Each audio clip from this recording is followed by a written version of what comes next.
Air Marshal Ravi Limaye now joins us. Sir, on the basis of everything that we understand, which is in the public domain at this moment, the comments coming from the ISPR in Pakistan, the Inter-Services Public Relations Wing of the Pakistani Army, what do you make of these highly audacious airstrikes carried out by the Indian Air Force on Pakistani territory?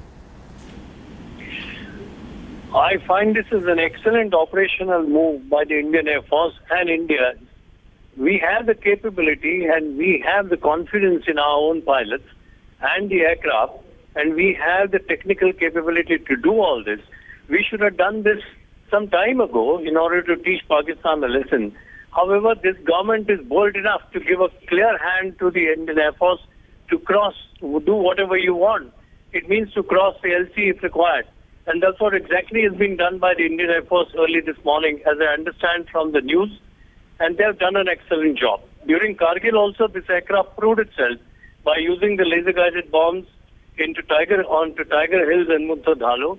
And that proved a turning point in the Kargil war. And we got an upper hand on the Pakistanis. Now, they normally say that air power, when used, could be escalatory. But we have to wait and watch. And the Indian Air Force and the Indian Armed Forces, I think, are fully ready to take on whatever the reaction from Pakistan may be. Okay, and the other interesting thing seems to have been, Air Marshal, that we were able to avoid all air defense mechanisms that Pakistan had. Very clearly demonstrating that we have the ability to be able to go in, strike, avoid their air defense systems, and yet be able to come back safely, which shatters one of the myths that the Pakistanis have tried to perpetuate for decades. Yes, as I said, we have the technical capability in terms of avoiding the radars. We also have our own air surveillance going. I'm sure they must have used the AWACS as well as the drones to cover this particular strike. And it's a tactical action. It's superbly executed tactical action by the Indian Air Force. I think it's the first time in the history of the Indian Air Force during peacetime we have done this, something like what the Israeli always does. And we are no less. We proved to the whole world that the Indian Air Force is capable of doing all such things, and we have proved it beyond any doubts to the whole world that Indian Air Force is a professional arm of India and can do what they are tasked with. What kind of a response do you expect from Pakistan? Well, it's for them to decide. I mean, if they want to escalate, well, one can. But we are ready. As I see it from the news, that all the three services already geared up, and we will be able to take on the challenges. And the advantage very clearly this time is with India, because right now our air defense systems are on the highest state of alert. Early warning systems up in the skies, keeping a very close eye on every Pakistani fighter aircraft movement.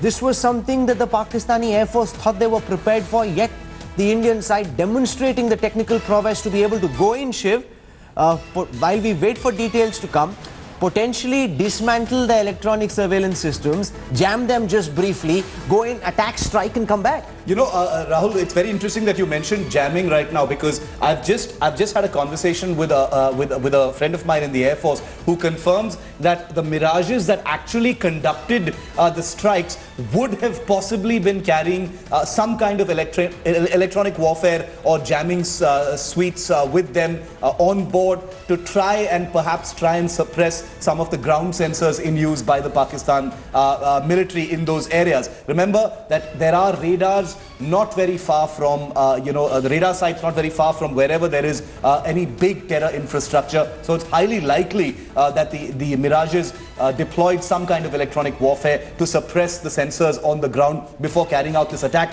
Like we've also correctly reported, we had an airborne early warning aircraft containing Indian-built sensors that was also circling not very far behind it in Indian airspace. There was a refueler as well, and we also have it on good authority, Rahul, that a Heron drone, which was also, remember, used in the Special Forces surgical strikes after Uri, was also in the air at this time and providing some kind of real-time imagery and intelligence. And we understand that Heron may be still in the air conducting a battle damage assessment of what has happened. And remember, this is not just an Air Force strike. Gaurav Sawant has information about how there were boots on the ground as well.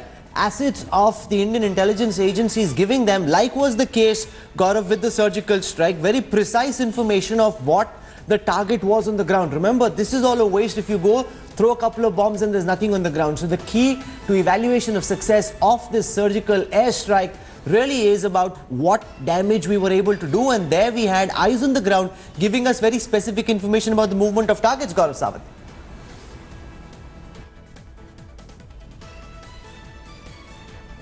Rahul, you're spot on. We had eyes on ground, we had boots on ground, and we also had eyes in the sky keeping an eye on the damage done. So while the aircraft shot the damage they've done on their cameras, the AWACS has it, the Herons, the unmanned aerial vehicles have it, and there are other means by which those images are now coming back. That's point one. And point two, Rahul, this wasn't just an airstrike from what sources are telling India today. There have been simultaneous strikes from artillery and other forces on ground on terrorist training camps. So this was a very precise, a very hard, strong message being sent to Pakistan that India will take out Pakistan state-sponsored terror in case Pakistan doesn't do it itself. So there was an airstrike, and there is an artillery and ground offensive that is currently underway in terms of destroying terrorist training camps in Pakistan-occupied Kashmir.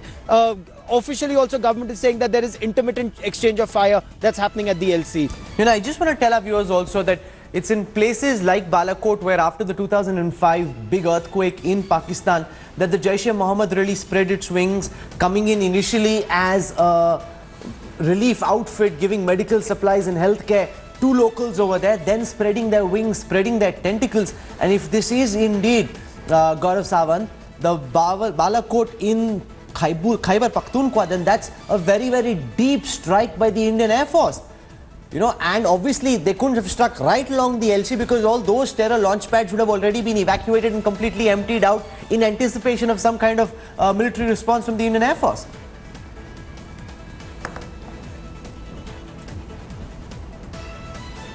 You're spot on, Rahul, and we're waiting for an official confirmation from the government on the targets that have been struck. So, you know, the 10 to 12 Mirages that went inside, they've struck multiple targets inside Pakistan while suppressing Pakistan's electronic warfare equipment, their radars, also their counter-strike capabilities. It was, you know, a very swift strike, pre-dawn strike inside Pakistan, destroying terrorist training camps, launch pads, and you know, as one of my sources said, yes, we did drive a dagger through the heart of JEM terror. So, you know, when I asked Bahawalpur, so they said, no, not Bahawalpur, but we've struck deep inside Pakistan, striking at terrorist training camps. So, officially, we're still waiting for the government to tell us what all have been struck, and not just along the LC. Though Major General Asif Ghafoor, the Pakistan Army spokesperson, Rahul, claims only some trees were destroyed in POK. But that is just, you know, their desperate narrative that they're trying to build, that no damage done, even though they were caught off guard. Thanks for watching the video. For more such news and updates, please like, share and subscribe to India Today. Also check out our other great videos from our channel. We know you will love to.